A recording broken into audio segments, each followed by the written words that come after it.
नमस्कार, मैं पंकज प्रसून। महाकुंभ में सबसे ज्यादा जिस घाट पर भीड़ है उसे संगम नूज कहते हैं। संगम नूज, लेकिन क्या आपको पता है संगम नूज तो संगम नूज है ही नहीं, वो तो अकबर का किला है। और हर हिंदुओं को चाहिए कि वो जो संगम नूज है वो अकबर का जो किला है उसे मुसलमानों को दे दे। इतना ही नहीं, हर हिंदू को यह भी चाहिए कि जब भी आप संगम में स्नान करने जाते हैं तो कपड़े पहनकर स्नान करें। यह बात मैं नहीं कह रहा। अगर आपको क्रोध आ रहा है तो क्रोध अखिलेश यादव पर निकालिए, क्योंकि वो कह रहे हैं कि महाकुंभ जैसी कोई चीज ही नहीं है, संगम नूज कुछ होता ही नहीं है। जिसे आप संगम नूज कहते हैं वो अकबर का किला है। क्या कुछ कह रहे हैं अखिलेश यादव, पहले आप सुन लीजिए। हम तो मांग करेंगे कि अकबर का किला जो बिल्कुल संगम नोज पर है, वहां पर जो बट वृक्ष है, या हम उसको बोलते हैं जो वृक्ष है जिसकी पूजा करते हैं, और सरस्वती नदी भी वहीं से निकलती है, तो कम से कम वो जो अकबर का किला है वो उत्तर प्रदेश सरकार को दान में दे दिया जाए, क्योंकि दिल्ली वाले सब स्नान कर चुके हैं। हम लोगों को भी किसी न किसी से कुछ सीखना चाहिए। इस बार हम लोगों ने महाकुंभ में जो सीखा है वो वस्त्र पहन करके स्नान करना चाहिए, यही सीखा है। तो देखा आपने, महाकुंभ में संगम नूज नहीं है, वो अकबर का किला है। पर अखिलेश यादव यहीं नहीं रुके, वो और आगे बढ़ते रहे। शायद हिंदुओं के आस्था के साथ खिलवाड़ करना उनका प्रिय शगल है। अब आगे बढ़ते बढ़ते उन्होंने ये कहा कि कुंभ वगैरह कुछ होता ही नहीं।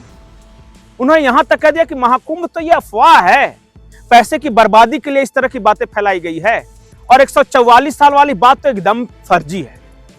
अखिलेश यादव महाकुंभ को लेकर क्या करें वो भी सुन लीजिए।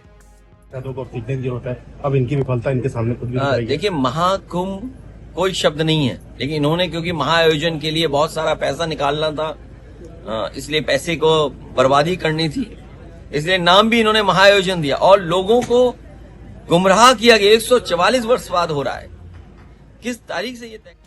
अब भी आपको बुरा नहीं लग रहा? आपको लग रहा हो कि अखिलेश यादव राजनीति कर रहे हैं, बिल्कुल सही कह रहे हैं और इस देश में धर्मांधता के खिलाफ वो आवाज उठा रहे हैं, तो अब एक और शख्स से मिलिए। ये समाजवादी पार्टी के नेता वीरपाल यादव हैं, और वीरपाल यादव जी कहते हैं कि जो बीजेपी है ना, उसकी जान प्रभु श्री राम और भोलेनाथ में बसी है, और अगर बीजेपी को हराना है तो प्रभु श्री राम और भोलेनाथ पर अटैक करो। आपने बिल्कुल सही सुना, वो कह रहे हैं कि भगवान श्री राम और भोलेनाथ पे अटैक करो, और जिस तरह राक्षस की जान तोते में होती है उसी तरह बीजेपी वालों की जान भगवान श्री राम और भोलेनाथ में है, उनको अटैक करोगे तभी बीजेपी मरेगी। सुनिए वीरपाल यादव क्या कहते हैं। और समाजवादी पार्टी को होना पड़ेगा राम से और शंकर से, अगर देश में अमन चैन कायम रखना है तो। सही बात, क्योंकि इन भाजपाइयों की जान जो है वो उसी में है। जब तक उस पर अटैक नहीं करेंगे तो भाजपाई मरेंगे नहीं। आज मैं बता रहा हूँ, जैसे शैतान की जान तोता में होती है, नहीं वो विधायक है नहीं, वो विधायक है नहीं। एक बार हमें मिल गया वहाँ गुलाबरा इंटर कॉलेज का एक फंक्शन, उसमें तो बात ही नहीं करते, पहले तो जाता ही आता था, तो मैं मालूम है। तो जरा सोचिए, समझिए कि उनका मकसद क्या है।